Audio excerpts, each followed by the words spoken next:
penderitaan, musibah itu perlu sebagai hukuman atau balasan nanti di surga.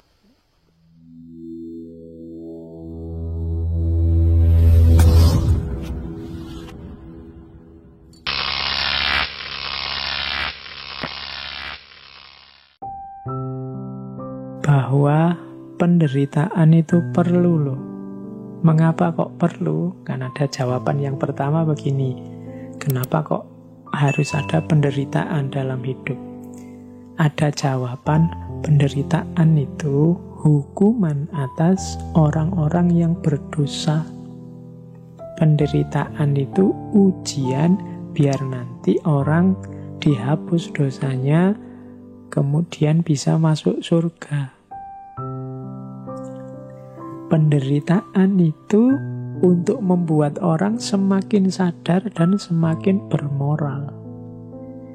Nah, ini jawaban ini kan sering kita dengar. Oke, di akhir sesi musibah ini saya ingin memberi sedikit bantahan, sedikit sanggahan terhadap argumen tentang perlunya penderitaan ini. Kalau jawabannya penderitaan itu adalah hukuman atas orang yang berdosa, kemudian biar orang yang berdosa nanti bahagia di surga, dan seterusnya, biar orang yang berdosa sadar dan moralnya semakin bagus, dalam kenyataannya ada beberapa kontradiksi, paradok. Misalnya begini untuk membantah, apakah musibah itu hukuman? Kalau itu hukuman, bagaimana dengan anak-anak kecil yang tidak mengerti apa-apa? Misalnya dulu kita bilang, waktu ada tsunami, wah harusnya kita ini segera tobat. Kita sering dihukum dengan tsunami. Kalau memang hanya hukuman alasannya adanya tsunami itu karena dosa-dosanya sudah berat sehingga dihukum dengan tsunami, lawang banyak juga anak-anak kecil yang jadi korban. Banyak orang baik-baik, rohaniwan, agamawan, ulama yang jadi korban juga. Berarti tidak bisa dong disebut itu sepenuhnya adalah hukuman. Nah, itu jawaban tentang bahwa bencana itu hukuman. Ini bahan diskusi. Yang kedua, nanti yang dapat bencana di dunia akan mendapatkan balasannya di surga. Ini bahan diskusi ya, saya tidak bilang bantahan ini pasti benar. Ada yang bantah begini, loh kenapa kok harus ada bencana? Bencana itu biar kita nanti susah di dunia, senang di surga. Loh apa Allah itu kan maha baik. Masa Allah mau memberi kita surga aja syaratnya begitu beratnya? Nah itu ada yang membantah begitu. Kalau Tuhan mencintai kita, mengapa sih kita harus disiksa dulu sebelum kita masuk surga?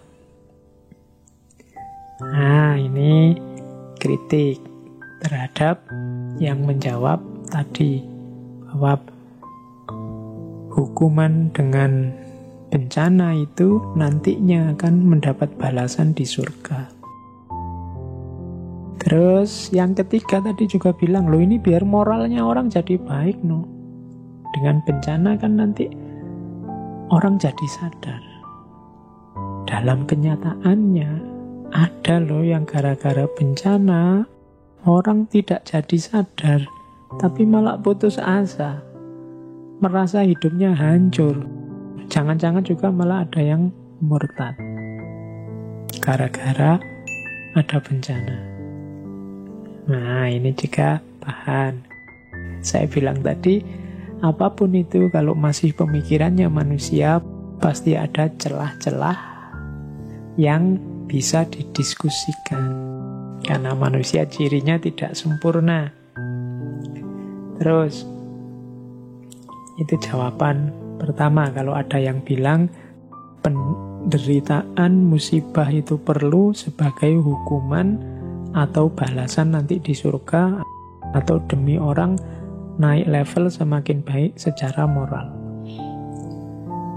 Yang kedua, kalau ada yang bilang begini, musibah itu harus dilihat secara luas, jangan dilihat parsial.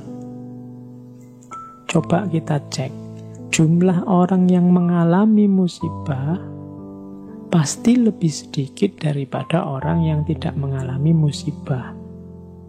Berarti kebahagiaan lebih banyak daripada penderitaan.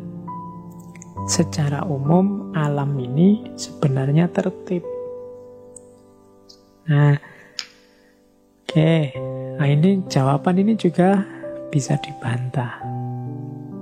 Kalau ada orang ngomong seperti itu dengan jawaban bahwa melihatnya ya harus lebih luas, logika ini bisa dijawab berarti harus ada orang yang dijatah menderita demi ketertiban semuanya. Berarti ada kebahagiaan orang-orang tertentu yang ditukar dengan kebahagiaannya semua orang. Ini juga bantahan terhadap jawaban bahwa musibah itu ya melihatnya secara luas. Nanti banyak hikmah, banyak manfaat yang kita ambil dari sana. Ini bisa dibantah, kebahagiaan kok ditukar, kebahagiaan orang tertentu ditukar dengan kebahagiaannya banyak orang. Karena orang sedikit tadi yang mengalami bencana, yang lain tinggal mengambil hikmahnya. Ini bahan diskusi juga. Ada juga yang ini agak teologis. Kalau ada orang tanya macam-macam tentang bencana, apakah bencana itu? Terus dibantai, terus dijawab begini, sudahlah kita ini manusia, jangan banyak protes.